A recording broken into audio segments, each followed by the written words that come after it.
You hear it almost every single day on the evening news, right? A sharply dressed anchor looks directly into the camera and confidently declares, "The market is up today," or, on a bad day, "The market took a hit." We see these green arrows pointing to the sky or red numbers flashing in panic. But what does that actually mean? I mean, they certainly aren't talking about every single business in the world or even every public company in America. So what exactly is the market?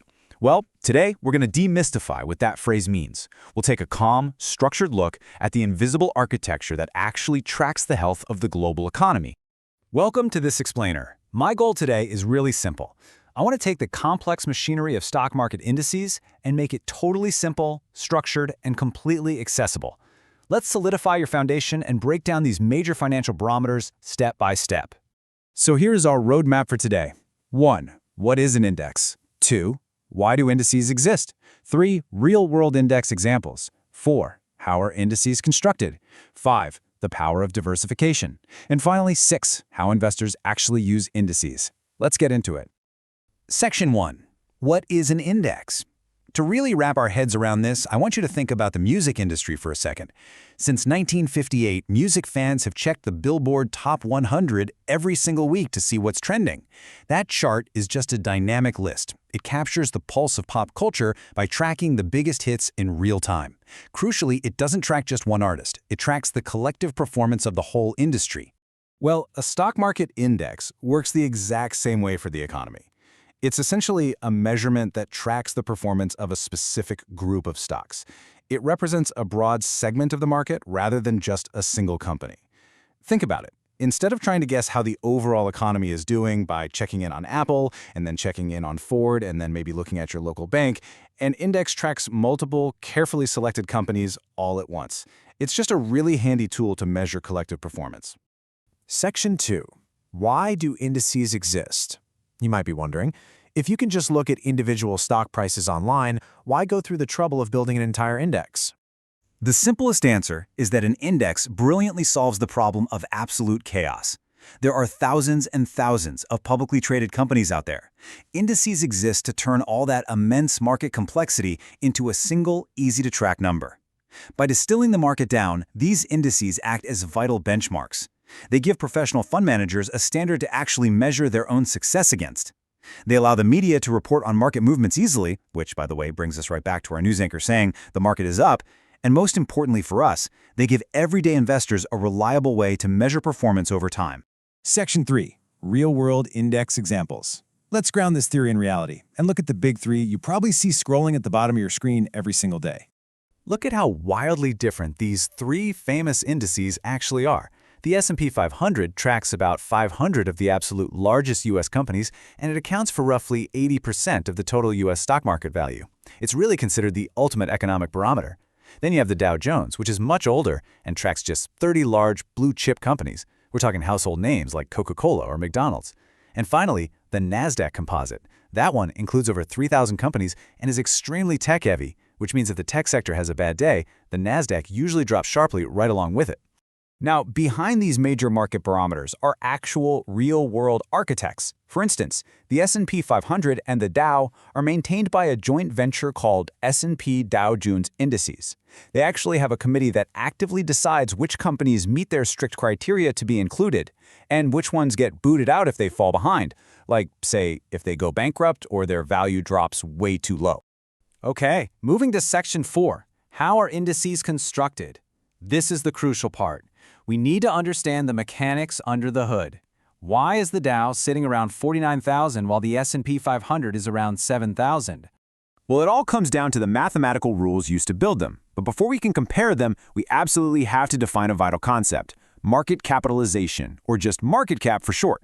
This is quite simply the total value of a company. You calculate it by multiplying the total number of a company's outstanding shares by the current price of just one share. It's the truest measure of a company's sheer size. So a company could have a $10 stock and be worth $1 trillion, while another company might have a $100 stock but only be worth $1 billion.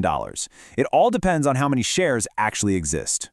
And this brings us to a massive fundamental difference in how these indices are built. The S&P 500 is market cap weighted. That means the bigger the company's total overall value, the more influence it has on the index's final number. Pretty logical, right? But the Dow Jones? The Dow is price-weighted. This means the companies with the highest individual stock prices have the most influence on the index, completely regardless of how big the company actually is in total value. Let me give you a really specific, kind of fascinating example to show just how weird that price weighting can be. Because the Dow only cares about share price, a company like Goldman Sachs, which recently had a share price over $920, has about 7 times the influence on the Dow's daily performance as Walmart does. 7 times. And this is true even though Walmart's actual total market cap is roughly 4 times larger than Goldman Sachs. The Dow's math just blindly follows that high stock price. This right here is exactly why a lot of financial professionals prefer the S&P 500 as a much more accurate reflection of reality.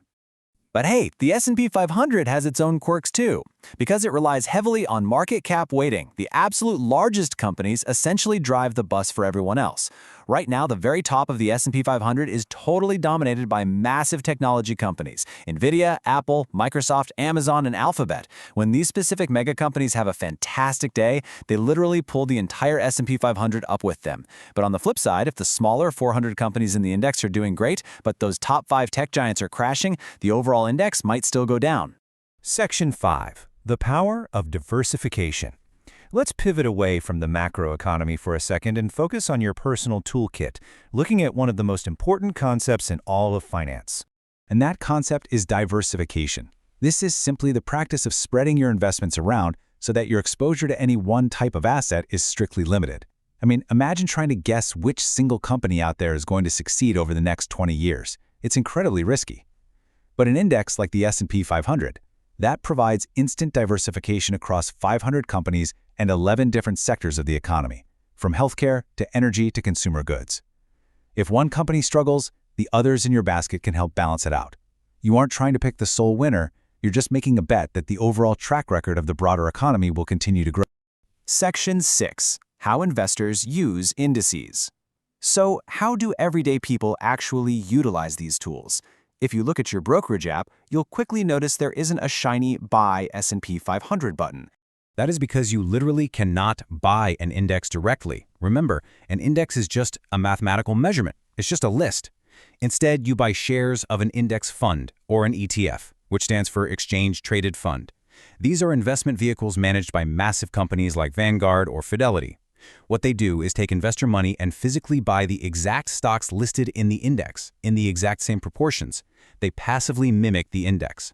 And because it's completely passive, just following a simple set of rules, the fees to own these funds are incredibly low compared to funds where active managers are constantly trying to guess the next hot stock.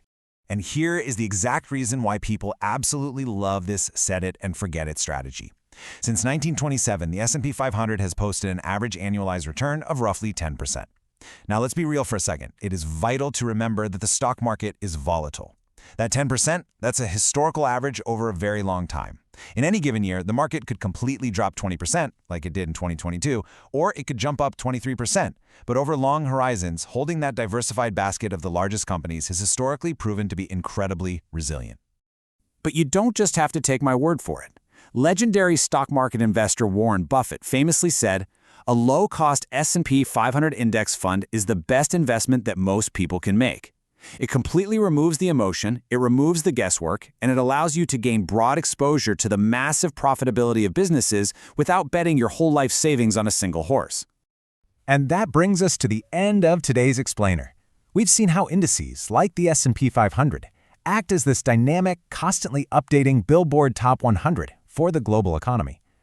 Companies that fail to adapt, they literally fall right out of the index, and new rising stars take their place. So I want to leave you with the provocative thought to ponder today. As the global economy continues to rapidly evolve with AI and brand new technologies, which innovative companies do you think will rise up to dominate the top of the indices in the next decade? It is a fascinating question, and whatever the answer is, you can be sure the indices will be there to track it. Thank you so much for learning with me today, and keep exploring.